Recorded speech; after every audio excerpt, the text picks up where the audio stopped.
É verdade que gostei da Yaman Kirilin, mas só na primeira temporada e na segunda temporada. A terceira temporada foi um fracasso total. Claro, era a mesma série, o que implica que eles repetiram os mesmos episódios da temporada anterior ou muito parecido. Quem assistiu os episódios com Sila Turkoglu e Halil às vezes duas vezes para o público, dizemos, a atuação deles foi magistral, única. Foi um impacto muito forte porque com a morte por Sila Turkoglu a série ficou inacabada, ficamos esperando por um final que não veio. Se Caramel, Ali e Nanuka estavam tão interessados em trabalhar em uma série onde Suli e Nanuka são os personagens principais, eles deveriam ter esperado terminar Manete com Sila Turkoglu. Mais tarde, os dois fazem outra série. Quando o público viu a atuação de Sila Turkoglu e Ali, essa mudança foi uma dissecação completa. A crítica não é verdade, cada um tem seu talento, não importa o que eu gostaria de me tornar um escultor. Por algum motivo e eu não tenho talento para este trabalho, é impossível para mim conseguir isso como escultor de reputação comprovada e é daí que vêm as derrotas das pessoas e destroem outras. Peço que deem a isso o valor que merece. Segundo relatos da mídia, em entrevista a Nanuka, ele afirmou que não estava interessado na série Manete, estava trabalhando com Ali. Não sei suas intenções. Não estou interessado, mas seus caprichos o seguiram. Muito se falou sobre ele, muitas coisas vieram à tona através de acontecimentos reais.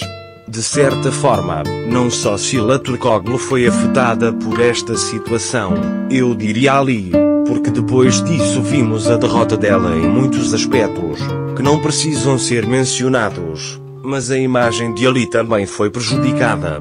E para muitos já não é o mesmo. Naquela época, a Sila trabalhava com a Turkoglu.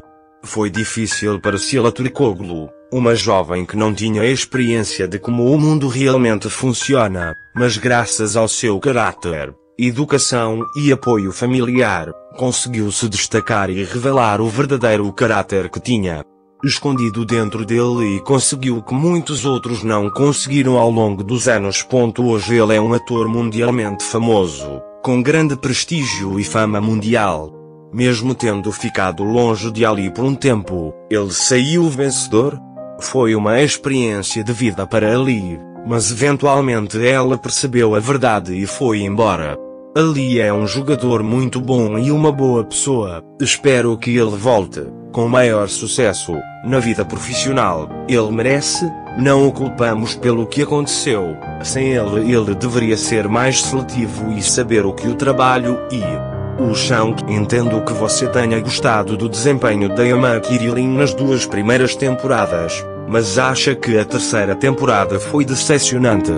Você afirma que as performances de Sila Turkoglu e Halil foram assistidas e apreciadas continuamente. Você acha que a série Manete deveria terminar com Sila Turkoglu. Você afirma que os caprichos de Nanuka foram seguidos depois que ela declarou em sua entrevista que não estava interessada na série Manete e que estava trabalhando com Halil. Porém, você enfatiza que Sila Turkoglu alcançou sucesso e se tornou uma atriz mundialmente famosa graças ao seu caráter e ao apoio familiar. Você acha que ele é um bom ator e merece um sucesso maior, mas acha que ele não gosta do papel de Murat e merece personagens mais fortes.